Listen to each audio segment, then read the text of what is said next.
Shalom, shalom, shalom, bien-aimés du Seigneur. Nous rendons gloire et grâce à notre Dieu d'amour, de bonté, de miséricorde. Alléluia. Lui qui nous permet donc de nous retrouver encore dans sa présence pour écouter donc sa parole donc qui donne la vie. Amen. Et donc, nous continuons donc avec cette série-là d'enseignements sur mon identité en Christ, sur ton identité en Christ. Alléluia. Et nous sommes déjà par la grâce du Saint-Esprit au 11e thème. Amen. Et tu peux le noter. Thème 11. Je suis témoin de Christ. Je suis témoin de Christ. Amen. Et donc, pour ce faire, nous allons nous appuyer donc sur la parole du Seigneur. Nous lisons donc Actes chapitre 1 là, verset 8, que tu connais très bien. Actes chapitre 1, verset 8. Il dit, mais vous recevrez une puissance, celle du Saint-Esprit, alléluia, survenant sur vous, et vous serez mes témoins, alléluia, à Jérusalem, dans toute la Judée, dans la Samarie et jusqu'aux extrémités de la terre. Amen. Alléluia. Donc tu vois, mon frère, ma soeur, il dit, vous serez mes témoins, c'est Jésus-Christ. Avant donc, alléluia, de partir physiquement de la terre. Alléluia, il disait ça à ses disciples-là, tu comprends? Et donc, il dit ça, vous serez mes témoins partout. Et donc, alléluia, le témoin de Jésus-Christ, ce n'est pas un simple nom, c'est une identité. Est-ce que tu comprends? Spirituelle, extrêmement importante. Il faut que tu comprennes ça. Alléluia. Il dit, vous serez mes témoins. Amen. Partout, vous serez mes témoins. C'est notre Seigneur Jésus-Christ qui parle dans ce passage-là. Alléluia. Et il faut bien que tu comprennes cela. Amen. Il sait bien d'être enfant de Dieu, c'est bien d'être disciple de Christ, c'est bien donc d'être adorateur du Seigneur, mais il y a une autre facette, un autre pan de notre identité, c'est que toi et moi, nous sommes témoins de Jésus-Christ de Nazareth. Alléluia. Quelle bonne nouvelle. Tu comprends, mon frère, ma soeur. Et il est extrêmement bon de comprendre le sens, alléluia, de notre identité. Parce que souvent, nous ne comprenons rien par rapport à ces choses-là. Et nous sommes dans beaucoup de confusion. Et cela donc porte une image négative même sur l'évangile. Tu comprends? Donc il est extrêmement bon que tu prennes, alléluia, du temps pour écouter ce que le Saint-Esprit va nous enseigner à travers ce thème-là. Amen. Alors première chose, il faut clarifier donc qui est le témoin et que veut dire témoignage. Alléluia. Le témoin ici, c'est la personne, c'est l'enfant de Dieu, homme, femme, qui a reçu Jésus-Christ comme son sauveur personnel, comme son Seigneur personnel. Alléluia. Et qui fait quoi maintenant? Et qui donne témoignage du Seigneur Jésus-Christ. Alléluia. Qui témoigne de Jésus. Est-ce que tu comprends, mon frère, ma soeur? Oui. Donc, témoigner, alléluia, veut dire deux choses. Quand on dit témoigner de Jésus-Christ, cela renvoie à deux dimensions. La première dimension, c'est que, alléluia, nous parlons. Alléluia, de quoi? Nous parlons de Christ crucifié à notre entourage. Alléluia. Nous parlons de la croix à notre entourage. Oui, témoigner, alléluia, c'est d'abord mettre en lumière le fait que par l'œuvre achevée de Christ à la croix, alléluia, les hommes peuvent obtenir le pardon de Dieu, alléluia, et avoir le salut, la vie éternelle, alléluia, en recevant simplement dans leur cœur le Seigneur Jésus-Christ de Nazareth, comme leur sauveur et leur Seigneur. Tout simple. Alléluia. Il ne s'agit pas de compliquer le message, non. L'auteur du message lui-même est simple. Le message est simple. Amen. Il y avait le péché d'Adam et Ève, et ce péché-là, justement, avait éloigné l'homme avec grand H là, de Dieu, une séparation éternelle. Mais Dieu, dans sa grâce et dans son amour, est venu, a pris la forme humaine en Jésus, est venu, a souffert, est mort, a été enseveli. Le troisième jour est ressuscité. Bientôt, nous allons donc célébrer Pâques. Et il a été ressuscité 3 jours plus tard. Et par l'œuvre qu'il a accomplie justement, lorsque tu acceptes, alléluia, que Christ est venu, qu'il est mort et qu'il est ressuscité pour t'obtenir le pardon de ton péché et de tes péchés, alléluia, tu reçois le salut. Donc le message, mon frère, ma soeur, c'est d'abord ceci, témoigner là, c'est témoigner de l'œuvre rédemptrice, de ce que Christ, là, alléluia, de ce que Christ a fait à la croix, pour nous obtenir le pardon de nos péchés, le salut, la vie éternelle. Tu comprends? Ça, c'est la première dimension. Et on ne doit pas oublier, c'est ça d'abord. C'est ça d'abord. Il dit, repentez-vous. Jésus disait ça. Repentez-vous car le royaume de Dieu est proche. Oui. Donc, on insiste pour montrer aux gens qu'ils doivent se repentir et recevoir Jésus. Ils doivent abandonner. Alléluia. Renoncer et venir au Seigneur Jésus-Christ de Nazareth. C'est ça, afin d'obtenir quoi? La vie éternelle. C'est-à-dire, après cette vie terrestre-là, il y a une vie éternelle. Amen. Pour les personnes qui vont accepter, recevoir le Seigneur Jésus-Christ de Nazareth comme leur sauveur et leur Seigneur. Tu comprends? Donc, c'est ça le message d'abord. Et la deuxième dimension de témoigner, c'est maintenant un témoignage personnel. C'est-à-dire, alléluia, que tu es en train maintenant de parler à ton entourage, à ton environnement là, de ce que tu as vu le Seigneur faire pour toi dans ta propre vie. Donc tu es en train de témoigner de cela, de dire, ah, il fut un temps où moi j'étais gravement malade et les médecins avaient dit que ma maladie est incurable. Ils m'avaient donné tel nombre de jours, tel mois à vivre, telle année à vivre.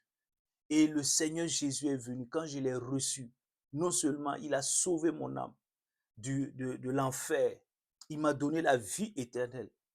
Mais après cela, après avoir accompli cela dans le spirituel, Jésus-Christ, dans son amour, m'a guéri de ce mal dont je souffrais là. Et les médecins disaient que ce mal-là était incurable. Ça, c'est un témoignage personnel. Après avoir insisté sur le témoignage concernant le salut par Jésus-Christ de Nazareth. Alléluia. Tu comprends? C'est ça. J'étais oppressé par des démons. Il y eut un temps. Et puis tu donnes le témoignage à ton entourage. C'est ça, ce que le Seigneur a fait pour toi. Tu étais dans tel vice. Mais après avoir obtenu le salut, le Seigneur non seulement t'a donné le salut, la vie éternelle, mais également il t'a délivré de ces vices-là. Alléluia. Et c'est ça. Donc il y a les deux dimensions qui vont ensemble. Amen. Mais souvent, nous insistons sur le témoignage personnel, là, d'abord la deuxième. Non, les deux vont ensemble. Je prie que nous ayons la bonne compréhension et que nous puissions mettre en pratique au nom de Jésus. Amen. Alors, une fois que cela, donc, nous avons précisé ces éléments-là, on peut avancer par la grâce de Dieu. Le témoin de Christ, alléluia, a des droits, et nous allons le voir tantôt, alléluia, mais il a également des obligations liées à son identité. Amen. Mais note d'abord, deuxième point, quels sont les droits, alléluia, qui sont attachés à l'identité de témoin. Quand tu es témoin, quels sont les bénéfices qui y sont attachés? Et puis tu peux le noter. Premier bénéfice, vraiment premier droit, c'est que alléluia, tu bénéficies de la présence de Dieu et du secours de Dieu. Alléluia. Et tu peux le noter, nous allons lire dans Actes chapitre 18 là, verset donc 9 à 10. Actes chapitre 18, versets 9 à 10, qu'est-ce qu'il dit? Qu'est-ce qu'il dit? Je lis la parole de Dieu. Il dit, le Seigneur dit à Paul en vision pendant la nuit, sois sans crainte, mais parle et ne te tais pas, car moi, je suis avec toi, et personne ne mettra la main sur toi pour te faire du mal, parce que j'ai un peuple nombreux dans cette ville. Alléluia. Tu entends mon frère, ma soeur? C'est Dieu lui-même qui se révèle à Paul et qui lui parle. Il dit, parle, ne te tais pas, témoin de Jésus, parle de Jésus. Et n'aie pas peur. N'aie pas peur qu'on va te faire du mal. Non, on ne te fera pas du mal. Pourquoi? Parce que moi, Dieu, je suis avec toi. Pour te faire quoi? Pour te protéger. Tu comprends? Donc, quand tu es témoin, tu reçois cette grâce-là. Alléluia. D'avoir la présence permanente de Dieu en toi, avec toi. Et d'être secouru dans toutes les dimensions. Donc, alléluia. C'est ça. Tu comprends, mon frère, ma soeur. Et Paul, là où il allait, c'était un endroit assez dangereux. Les gens étaient hostiles à la parole, à l'évangile, à la bonne nouvelle de Jésus. Tu comprends? Donc, c'est ça. Donc, tu n'as pas, l'un des avantages, l'un des bénéfices quand on est témoin, on est conscient de notre identité et on l'assume de témoin de Christ, c'est que nous sommes, alléluia, nous avons constamment la présence. Cette présence-là, elle est manifeste, la présence divine. Alléluia. Partout où tu vas, peu importe, on peut dire tel endroit est très dangereux. Mais parce que tu es conscient de ton identité, tu vas. La présence de Dieu est là avec toi. Elle te garde, elle te protège. Alléluia. Elle vient à ton secours, elle pourvoit à tes besoins. C'est ça. Alléluia. C'est ça. Tu comprends? Dieu dit, n'est pas, alléluia, ne crains aucun mal. Parle, parle et dit, ne te tais pas. Alléluia. Tu comprends? Pourquoi toi tu as peur? Pourquoi tu as peur? Tu entends le Seigneur dire à Paul, pourquoi toi tu as peur de parler de Jésus? Tu peux parler de tout le monde.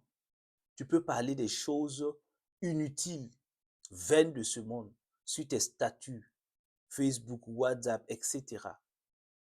Mais tu as peur de parler de Jésus. Non.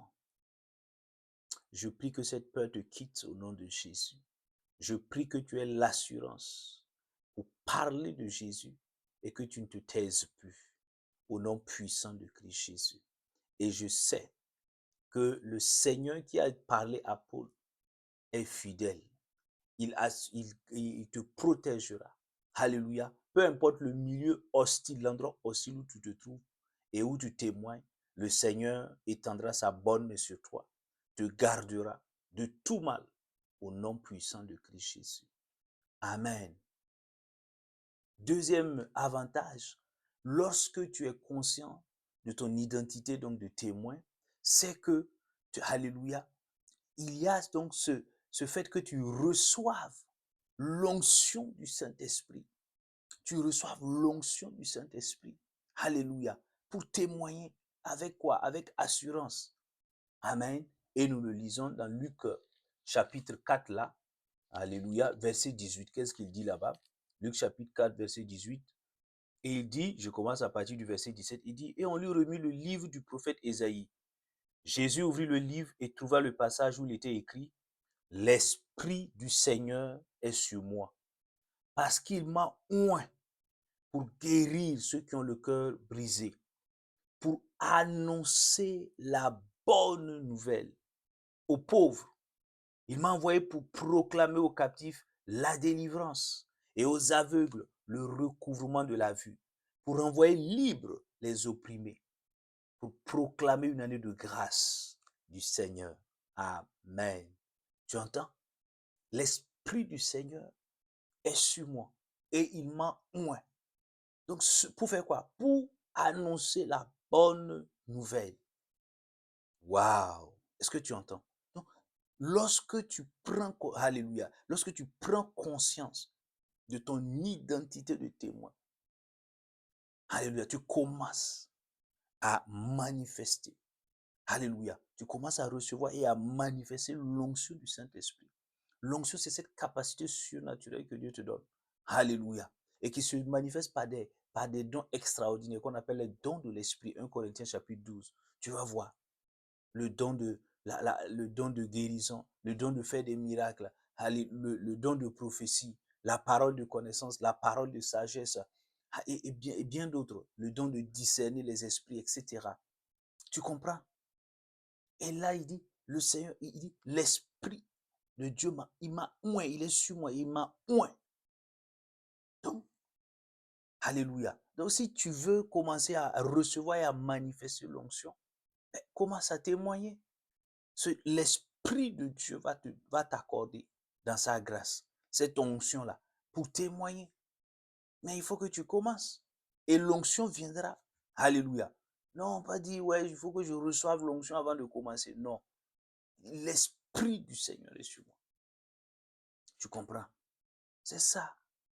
Parce que les âmes, alléluia. Le témoin a besoin de l'onction pour témoigner avec efficacité. Tu comprends? Il ne s'agit pas seulement de parler, et puis après on ne voit pas la manifestation de la puissance de Dieu. Lorsqu'on dit que Jésus, tu témoignes, tu dis Jésus guérit, il faut que devant un malade, devant une situation humainement impossible, que la puissance de Dieu soit manifestée afin que l'on sache effectivement que ce que tu dis par ta bouche là, c'est la vérité. Oui, c'est ça. Quand tu dis que Jésus délivre des démons, il faut que devant une situation, on voit effectivement que ton Jésus-là est plus puissant que les démons et que les démons ont peur de lui et tremblent devant lui. C'est ça. Donc tu comprends. Donc, mais il faut que tu prennes conscience de ton identité de témoin de Jésus-Christ. Alléluia. Je prie dans le nom de Jésus que tu sois revêtu de l'onction, de la puissance du Saint-Esprit pour témoigner avec efficacité. Alléluia. Que les 9 dons de l'Esprit de 1 Corinthiens 12 là te soient accordés au nom puissant de Christ Jésus. Afin que quand tu vas témoigner de Christ, que l'on puisse, les gens de ton entourage puissent voir la puissance de Jésus-Christ se manifester et qu'ils disent que ton témoignage est véritable. Au nom puissant de Christ Jésus. Amen. Alors, troisième élément, troisième avantage, le témoin reçoit la paix du Seigneur Jésus. Il est libéré de toute forme de peur.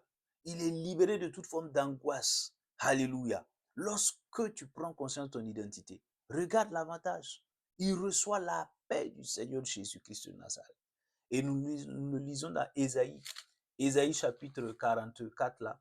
Tu vois mon frère, ma soeur, verset 8, qu'est-ce qu'il dit? Il dit, n'ayez pas peur, tu entends? Et ne tremblez pas. Ne te l'ai-je pas depuis toujours fait entendre et annoncer? Vous êtes mes témoins. Y a-t-il un autre Dieu en dehors de moi? Il n'y a point d'autre rocher. Je n'en connais pas. Alléluia. Tu entends? C'est ce Dieu qui parle. Il dit, n'ayez pas peur, ne tremblez pas. Vous êtes mes témoins. Amen. Je vous donne ma paix. Je vous laisse ma paix. Donc, le témoin, quand tu assumes ton identité de témoin, quand tu actives cette dimension de témoin en toi, mais tu rentres dans le repos, dans la paix. Rien ne t'inquiète encore. Il dit, n'ayez pas peur. Tu as peur de quoi? Non, tu n'as plus peur. Ni de Satan, ni des démons, ni de la puissance des ténèbres, ni de la sorcellerie. Tu n'as peur. Tu n'as peur de rien. Alléluia. Tu marches dans la sérénité. Tu marches dans le calme. Tu marches rempli de paix. Parce que tu es témoin et le témoin n'a pas peur. Alléluia. Parce que celui dont tu donnes témoignage est le véritable, il est le tout-puissant. Amen. Les gens peuvent commencer avec des discours pour te faire peur. Non. Toi, tu sais qui tu es. Tu es témoin de Jésus-Christ de Nazareth. Celui qui a autorité sur toutes choses. Celui qui parle et les choses obéissent. Tu comprends? C'est ça. Donc tu vas avoir peur de quoi? De quoi vas-tu avoir peur? Mon frère, ma soeur. Alléluia. Je prie que tu puisses activer cette dimension, alléluia, de ton identité de témoin au nom de Jésus, afin de marcher dans le repos, afin de marcher dans la paix intérieure, la paix extérieure, au nom puissant de Christ Jésus. Amen. Il dit également, la parole de Dieu, les Saintes Écritures nous enseignent encore que le témoin reçoit un avantage également. Quel est cet avantage-là? Il reçoit la sensibilité spirituelle. Waouh, c'est magnifique ça. Jean chapitre 1, Jean chapitre 1, verset donc 32 à 34. Qu'est-ce qu'il dit là-bas? Jean chapitre 1, verset 32 donc à 34. Il dit, Jean rendu ses témoignages.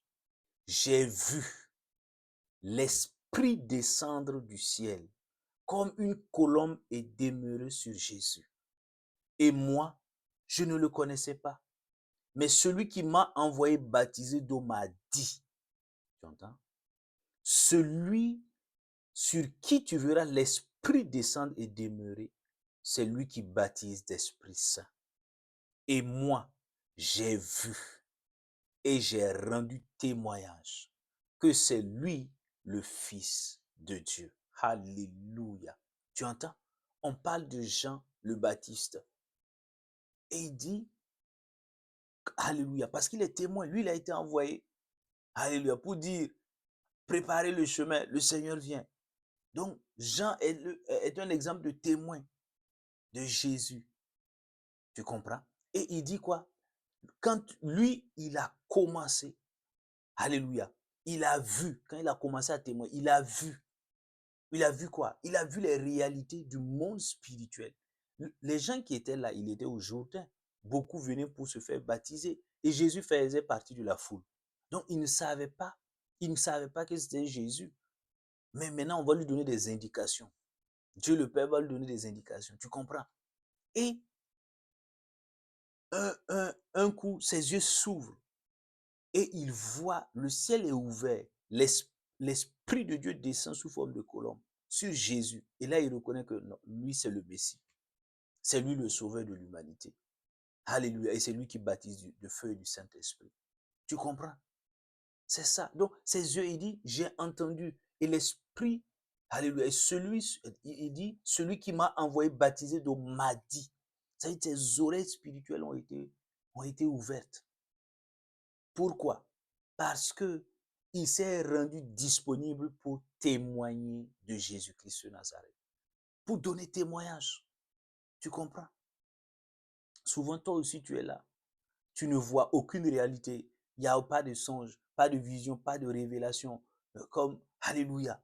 Tu ne reçois rien. Les gens disent, ah, le Seigneur m'a montré ceci, le Seigneur m'a montré ça. Toi, tu crois que ce sont des mensonges. Non, non. Tes oreilles spirituelles, tu es dans une surdité spirituelle, dans une cécité spirituelle. Non. Quand tu actives, quand tu rentres dans cette dimension du témoin de Christ là, tes oreilles spirituelles sont ouvertes, tes yeux spirituels voient le monde spirituel. L'Esprit de Dieu te montre beaucoup de choses qui t'aident à avancer, qui t'aident à éviter à tomber donc dans, qui t'empêchent donc de tomber dans les pièges de l'ennemi. Est-ce que tu comprends, mon frère, ma soeur? C'est ça, tu comprends. Je prie dans le nom de Jésus. Alléluia. Qu'à partir de maintenant, tes yeux spirituels s'ouvrent au nom de Jésus. Que tes oreilles spirituelles s'ouvrent au nom de Jésus. Lorsque tu vas activer, tu vas rentrer pleinement dans cette dimension et que tu vas assumer ton identité de témoin de Christ. Je prie que cela soit ta portion au nom puissant de Christ Jésus. Amen. Et il dit, quatrième point, que celui ou celle, alléluia, qui assume son identité de témoin de Christ, reçoit une grande grâce. Amen. Reçoit une grande grâce. Amen. Acte chapitre 4, là, nous allons le voir. Acte chapitre 4, verset 33.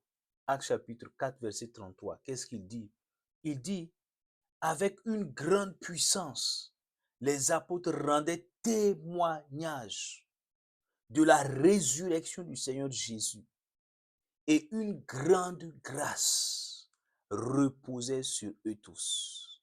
Et une grande grâce reposait sur eux tous. Tu entends? Il faisait quoi?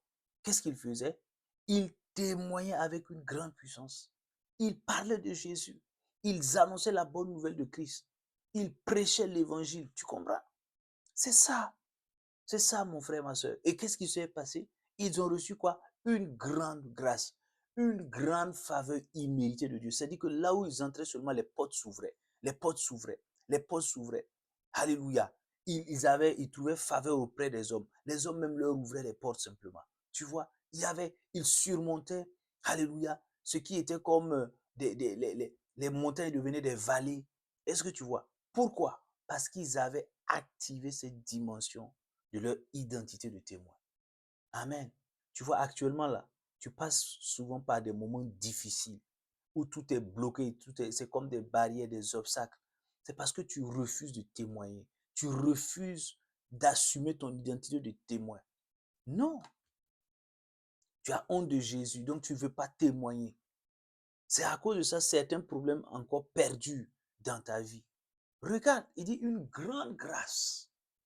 La grâce, c'est la faveur de Dieu, la faveur imméritée. Lorsque tu arrives à quelque part, il y avait comme un problème. Tout de suite, les gens se mettent dans une disponibilité et le problème est résolu. Sans que tu ne sois dans un, alléluia, tu ne déploies des efforts incommensurables. Non, non. Parce qu'il y a une grande grâce qui repose sur les témoins de Jésus-Christ. Oui. Et moi, je l'ai expérimenté et je continue de l'expérimenter. C'est incroyable, c'est fascinant, c'est magnifique. Tu comprends? Mais il faut que tu acceptes activer cette dimension-là pour que les portes s'ouvrent, pour que des Alléluia, pour que Alléluia, tu vas recevoir. Il dit une grande grâce reposée sur eux parce qu'il témoignait. Il témoignait avec puissance. La Bible précise ça. Je prie dans le nom de Jésus qu'une grande grâce repose sur ta vie.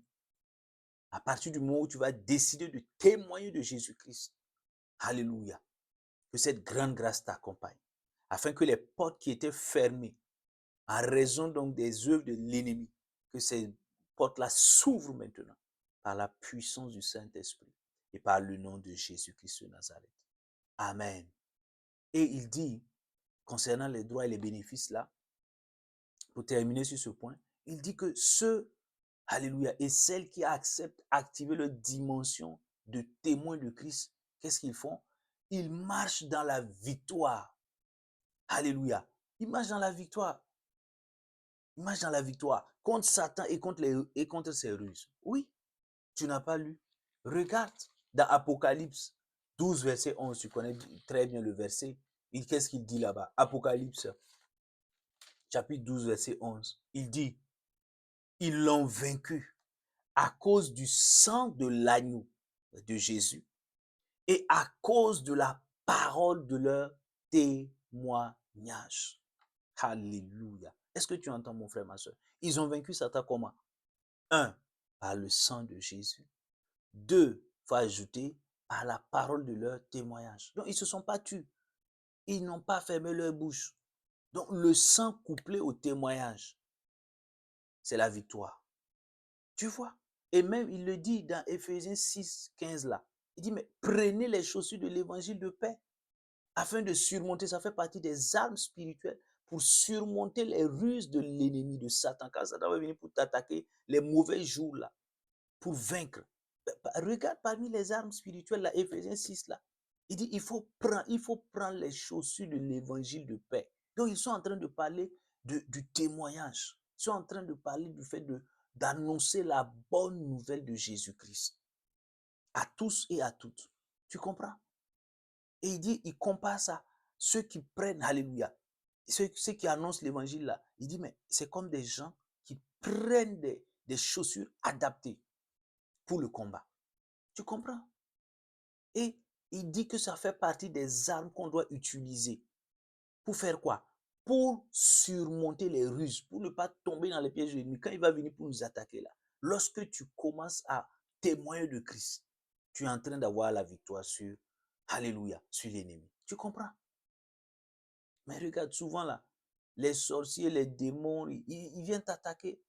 Et souvent, ils réussissent leur coup. Pourquoi? Parce que tu ne veux pas, tu refuses d'activer cette dimension. Alléluia. De témoin en toi. Ce n'est pas possible. Il faut que cela s'arrête là. Alléluia. Christ n'a pas souffert, il n'est pas mort pour que, et ressuscité pour que le diable et ses démons viennent avoir la victoire sur toi. Non. Mais tu vois, il dit, prenez les chaussures de l'évangile de paix. Donc, il faut annoncer. Ça fait partie des armes spirituelles pour vaincre.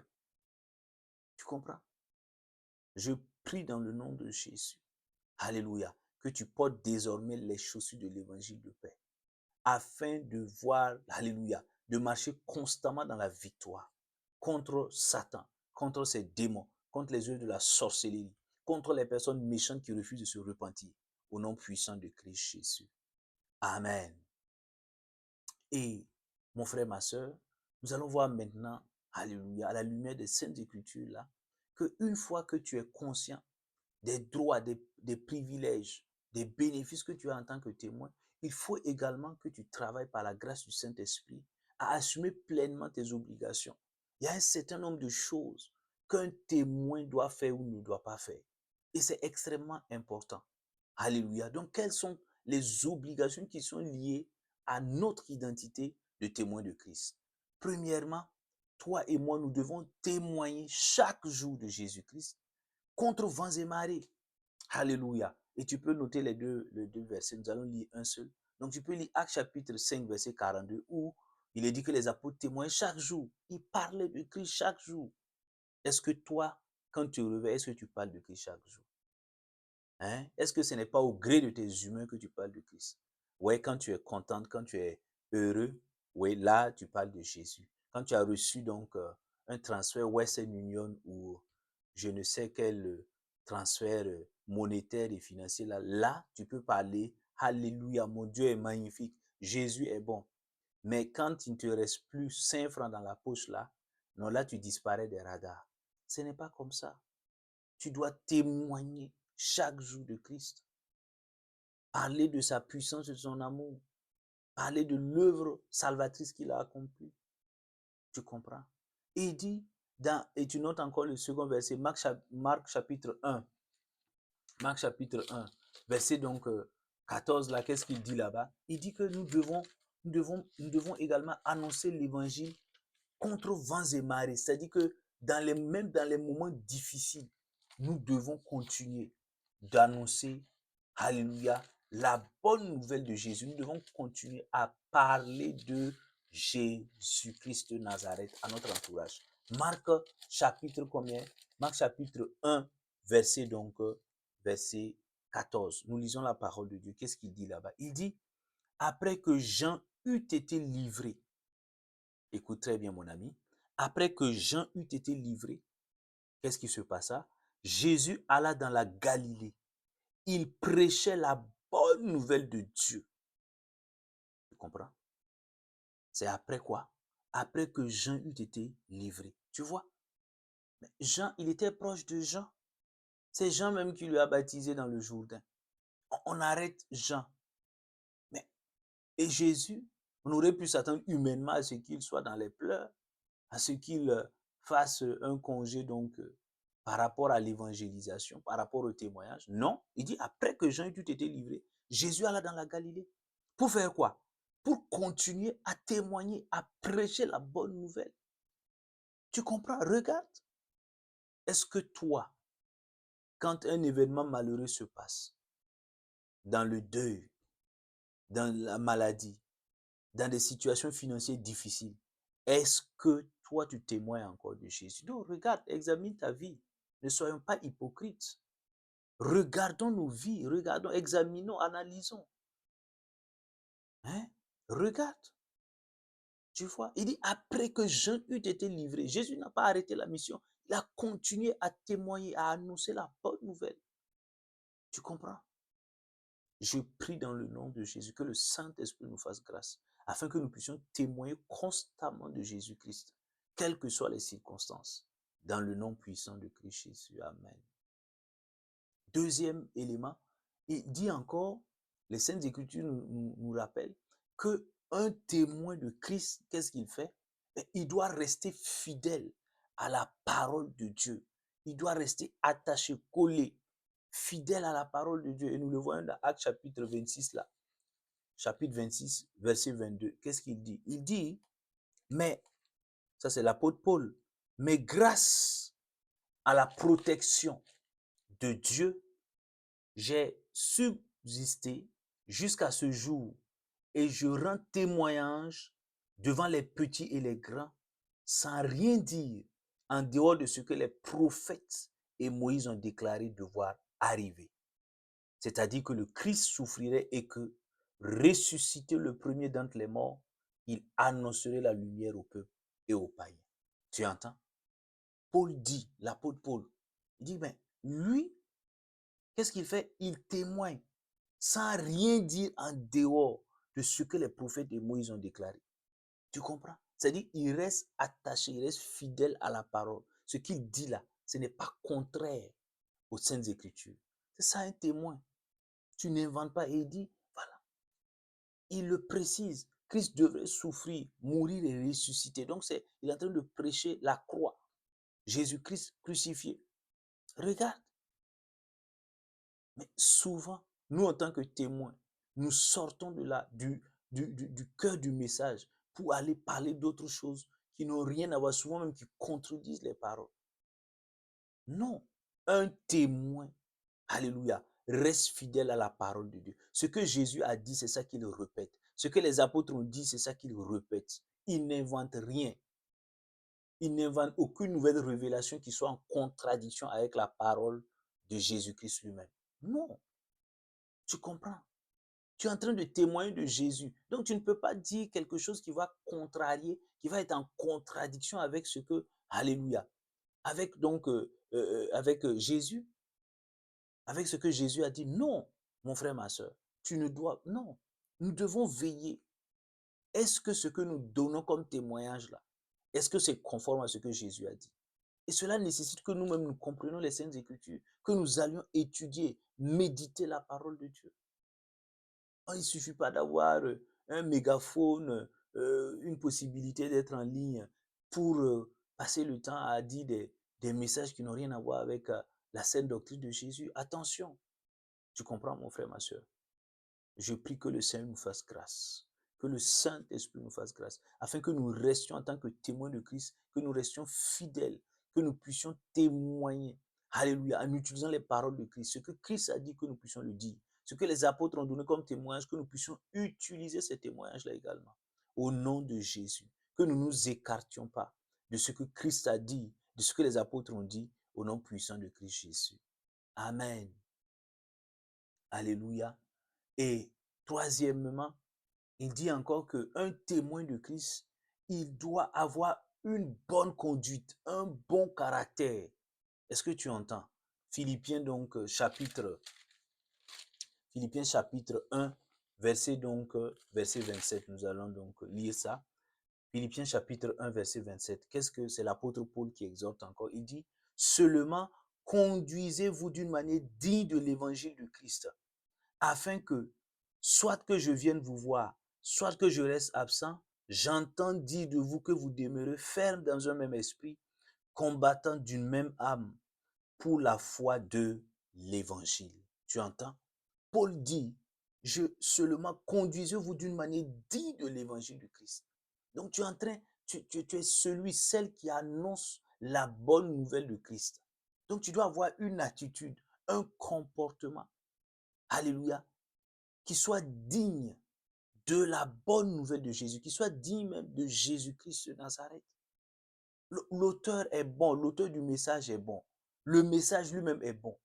Et toi, en tant que messager, tu es rempli de haine, tu es rempli de jalousie, tu es rempli d'aigreur, tu es rempli d'amertume, tu es rempli d'un zèle amer, tu es rempli de méchanceté, tu es rempli donc d'hypocrisie, de mensonges, de duplicité. Non, non, tu es rempli d'orgueil. Non, nous devons nous repentir.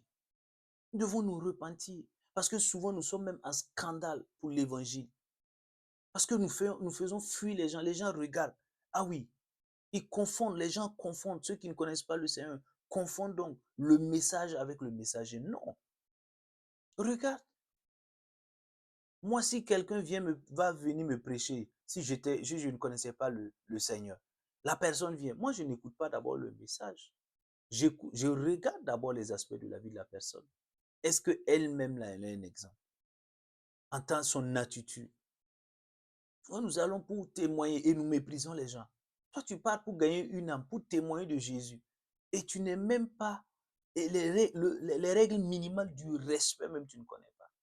Non, mais soyons sérieux, repentons-nous. Repentons-nous. Nous devons avoir une bonne conduite. Nous devons avoir des comportements exemplaires. Oui. Parce que souvent, nous sommes en scandale. Les gens disent, si c'est telle personne qui... Ah oui, c'est telle personne-là qui est en train de parler de Jésus-là. Moi, je ne risque pas de donner ma vie à ce Jésus-là. Hein. Parce que si c'est cette personne qui est là avec une vie, donc, alléluia, déréglée, désordonnée, empêtrée dans le péché, tu vois. Donc, ce n'est pas d'abord le zèle mal placé pour parler de Jésus là. Il faut même que nos vies là puissent témoigner de Christ. Que notre conduite même puisse témoigner de Christ. Avant même que nous puissions ouvrir la bouche pour dire, oh, Jésus est ceci, Jésus est cela là. Il faut que nous-mêmes nous soyons des exemples.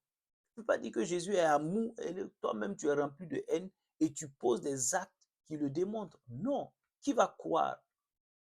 Qui va croire? Je prie que le Saint-Esprit nous fasse grâce, qu'il nous aide, alléluia, à vivre le message. Que nos conduites, nos comportements, nos attitudes puissent être dignes de l'évangile, puissent être dignes du Seigneur Jésus-Christ de Nazareth. Amen. Et il dit également, et nous allons avancer, mon frère, ma soeur, tu comprends? Et il dit, quatrième point, que nous devons témoigner avec douceur et crainte, avec la crainte de Dieu. Nous devons témoigner avec douceur et avec la crainte de Dieu. Tu comprends, mon frère, ma soeur? Qu'est-ce qu'il dit là-bas? Et nous allons lire donc 1 Pierre donc chapitre 3, verset 15. Tu comprends? Donc, nous lisons donc la parole de Dieu là. Il dit 1 Pierre chapitre 3, verset 15. Tu comprends? Il dit, je lis rapidement la parole du Seigneur, 1 Pierre chapitre 3, verset 15, qu'est-ce qu'il dit? Il dit, mais sanctifiez dans vos cœurs Christ le Seigneur. Soyez toujours prêts à vous défendre contre quiconque vous demande raison de l'espérance qui est en vous. Mais, écoute bien, mais faites-le comment? Avec douceur et crainte, crainte de Dieu. Faites-le avec douceur et crainte. Donc, tu vois, nous sommes souvent sur les réseaux sociaux et nous parlons de notre Jésus sur TikTok, sur les réseaux sociaux et tout. Les gens vont venir, ceux qui sont encore voilés, qui ne connaissent pas encore la grâce du salut en Christ, là, vont venir nous attaquer, nous insulter, nous humilier, etc., nous calomnier, etc. Il dit, quand ces gens-là viennent avec ce genre d'attitude, vous, qu'est-ce que vous faites seulement? Vous dites, donnez, alléluia, défendez-vous contre quiconque vous demande raison de l'espérance. Mais faites-le avec douceur et crainte. La personne vient t'insulter. Toi, tu es témoin de Christ, tu ne vas pas l'insulter. Alléluia. Parce que toi, tu es rempli de la crainte de Dieu. Donc toi, tu lui dis simplement que Dieu te bénisse. En tout cas, mais c'est Jésus qui est le Sauveur. C'est Jésus qui est le Seigneur. Amen. Ils vont venir t'attaquer verbalement avec beaucoup de violence verbale. Alléluia. Mais tu n'as pas, il dit, témoigner avec douceur et crainte. Souvent, ne rentre pas, la personne vient avec beaucoup de querelles, non. Avec beaucoup donc de controverses, de polémiques, avec, non. Acharnement pour, non. La douceur et la crainte. Un témoin marche avec la crainte du Seigneur. Un chrétien témoin toujours, un enfant de Dieu qui est témoin de Christ là, témoin toujours avec la douceur. Pas besoin de se fâcher. Si la personne se fâche, c'est son problème. Toi, tu n'es pas là pour te fâcher. Toi, tu es là pour dire que Jésus est le Sauveur, Jésus est le Seigneur. Simplement. Alléluia. Toi, tu es le message. Ce n'est pas toi qui force les gens. Alléluia. C'est le Saint-Esprit qui convainc les gens. Tu comprends? Toi, tu fais juste le travail, la mission d'un témoin. Tu témoignes. Alléluia. Et c'est extrêmement important. Je prie dans le nom de Jésus que tu ne tombes pas dans le piège donc des querelles inutiles liées à la religion, au nom de Jésus. Et je prie que le Seigneur remplisse ton cœur de douceur, afin de savoir donner raison de ton espérance, de ta foi, avec douceur au nom de Jésus. Au nom de Jésus, par la puissance du Saint-Esprit. Amen. Et cinquième point, la Bible donc nous exhorte encore, Amen, dans 2 Timothée chapitre 1 verset 8 là, il dit qu'un témoin ne doit jamais avoir honte du Christ et il doit accepter souffrir pour le Seigneur et pour l'évangile. Amen. Ça, ce sont des thèmes donc, des paroles qu'on n'aime pas beaucoup entendre et pourtant c'est la vérité. C'est lié à ton identité, à mon identité de témoin de Christ. Amen. 2 Timothée chapitre 1 verset 8, il dit, Paul attire l'attention de son fils Timothée. Il dit, n'aie donc pas honte du témoignage à rendre à notre Seigneur, ni de moi prisonnier pour lui, mais souffre avec moi pour l'évangile, par la puissance de Dieu. Tu entends? Mon ami, est-ce que tu entends? Donc Paul est en train de dire, il dit, n'aie pas honte de rendre quoi? Du témoignage à rendre à notre Seigneur. Donc premier élément, n'aie pas honte. Il n'y a aucune raison. Oh, quelle grâce, quel honneur de pouvoir rendre témoignage. Oui, Paul le dit, il dit, mais malheur à moi si je n'annonce pas la bonne nouvelle. C'est un honneur, c'est un privilège de pouvoir annoncer et de pouvoir témoigner de Jésus. Waouh! Tu n'as aucune idée. C'est un privilège. Alléluia. Donc, il n'y a aucune honte. C'est ceux qui ne croient pas ou qui croient à des idoles là, qui doivent avoir honte de leurs idoles. Toi, tu crois au Dieu vivant. Alléluia. Le Dieu d'amour. Alléluia. Et qui a donné la preuve de son amour par le sacrifice de Christ à la croix. Il n'y a aucune honte. Il n'y a aucune honte. Tu comprends, mon frère, ma soeur? Regarde. Pourquoi tu as honte? Regarde. Pourquoi tu as honte de rendre témoignage du Seigneur Jésus, malgré tout ce qu'il a fait pour toi? Regarde. Oh, je prie maintenant que cette honte-là disparaisse au nom de Jésus. Que ce manteau de honte soit ôté au nom de Jésus, par la puissance du Saint-Esprit. Et il dit, il précise, mais souffre avec moi pour l'évangile. Tu comprends? Et Jésus le dit. Il dit dans Jean 7, verset 7, il dit, mais moi je rends témoignage du Père, c'est pourquoi le monde va me haïr. Donc, si le monde va haïr Jésus, nous, c'est encore, nous sommes dans la même, nous sommes embarqués dans la même chose. Tu comprends? Si le monde a haï Jésus, parce qu'il a rendu témoignage du Père, ce n'est pas toi et moi que le monde ne va pas haïr. Alléluia. Et quand tu fais l'objet de haine de la part de personnes qui ne te connaissent pas, ça peut faire mal. Ça peut te troubler, ça peut te faire mal. Mais il dit souffre. Donc, tu dois accepter souffrir. Un témoin, c'est ça. Les gens vont te rejeter, souvent même des gens proches de ta famille vont te rejeter, des amis vont s'éloigner de toi, tu vas perdre des amitiés parce que tu as commencé à témoigner de Christ. Oui, les gens vont commencer à s'éloigner de toi. Mais sois heureux. Jésus dit, heureux êtes-vous. Tu comprends? Heureuse êtes-vous si à cause de moi, les gens donc vous rejettent ainsi. Tu comprends? Donc accepte, accepte. Si les gens te rejettent, te méprisent, parce que tu témoignes de Christ, sois heureux, sois heureuse, mon frère, ma soeur. Tu comprends? Oui, il faut que tu acceptes souffrir. Le monde va te... il y aura des persécutions. Alléluia.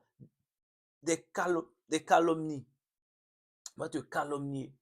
Beaucoup de choses. Parce que tout simplement, tu témoignes de Jésus-Christ de Nazareth. Mais bénis le ciel pour ça. Sois prêt pour ça. Amen. Oui, sois prêt pour ça. Un témoin est prêt à tout pour un témoignage de Jésus-Christ de Nazareth. C'est ainsi. Amen. C'est ça. Je prie que le Seigneur nous fasse grâce, qu'il nous donne d'accepter de souffrir pour témoigner de lui. Peu importe le moment, l'endroit, au nom de Jésus. Au nom de Jésus-Christ de Nazareth. Par la puissance du Saint-Esprit. Amen. Et enfin, pour terminer, mon frère, ma soeur, sixième point, Un témoin de Christ, qu'est-ce qu'il doit faire? Il doit intercéder pour le salut des âmes. Oui, il ne s'agit pas seulement un bon témoin. C'est un bon intercesseur, c'est une bonne intercesseuse. Oui, parce qu'avant de sortir témoigner, avant de commencer à parler, tu es rentré donc dans le lieu secret et tu as commencé à porter les âmes en prière, à prier pour les personnes pour qui tu témoignes ou tu veux témoigner. Oui, tu peux rester, tu prends les gens, un à un, Seigneur, touche le cœur de telle personne. Tu pries, tu intercèdes. C'est comme ça. Et que dit Paul?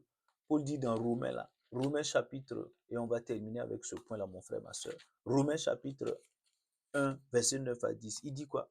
Il dit, Dieu que je sers à mon esprit en annonçant l'évangile de son Fils. Tu vois? Mes témoins que je fais mention de vous toujours et continuellement dans mes prières. Alléluia, tu vois. L'apôtre Paul dit, je fais continuellement. Prie. La personne, peut-être tu lui as témoigné, elle a refusé, elle s'est même montrée réfractaire à l'annonce de l'évangile. Porte-la en prière. Aime-la, porte-la en prière. Alléluia. C'est Satan qui ne veut pas donc qu'elle reçoive le salut. C'est pourquoi donc il a mis ce voile-là. Prie, prie jusqu'à ce que, alléluia, la grâce du salut vienne dans sa vie. Tu comprends? C'est ça. Amen. Souvent, on a pris, tu peux voir quelqu'un qui a refusé l'évangile pendant 1 année, 2 ans, 5 ans. Mais après, tu vois la personne qui est devenue servant de Dieu, serviteur de Dieu.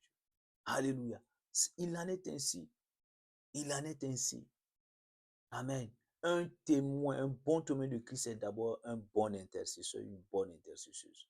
Prends du temps, porte les âmes là devant le trône de grâce. Prie pour elles et tu verras. Alléluia. Avant d'aller, il ne s'agit pas de se lever comme de commencer avec un zèle mal placé, à commencer à parler. Non, on prie d'abord dans le lieu secret, on gagne la victoire là-bas. Et quand on sort maintenant, on parle du Seigneur avec assurance, et on voit donc le Saint-Esprit agir puissamment. Alléluia. Et les âmes donnent leur vie à Christ. Alléluia. Je prie qu'il en soit ainsi dans nos vies. Au nom puissant de Christ Jésus. Amen. Alléluia.